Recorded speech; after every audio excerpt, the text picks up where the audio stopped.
In this video, I'm breaking down everything you need to know about using pliers for gripping, bending wires, pulling nails, or just holding stuff tight when you're doing repairs or installations around the house.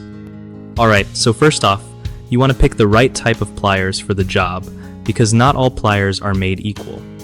Needle nose pliers are clutch when you're working with small wires or reaching into tight spots, while slip joint pliers give you that adjustable grip for different sizes of objects. When you're bending wires, make sure to grip the wire firmly, but don't crush it. Slow and steady wins the race here. If you're pulling nails, get a good grip near the nail head and pull straight back to avoid bending the nail or damaging the wood.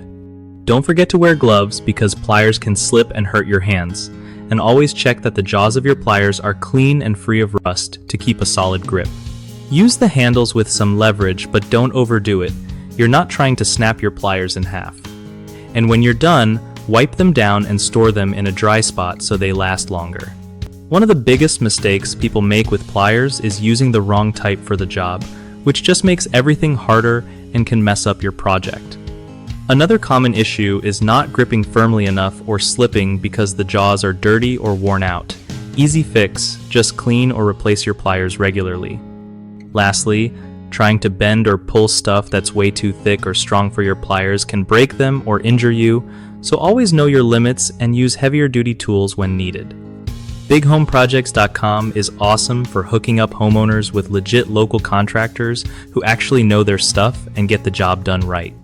Plus, if you're a contractor yourself, it's a solid spot to find new work and connect with people looking for your skills without all the usual hassle.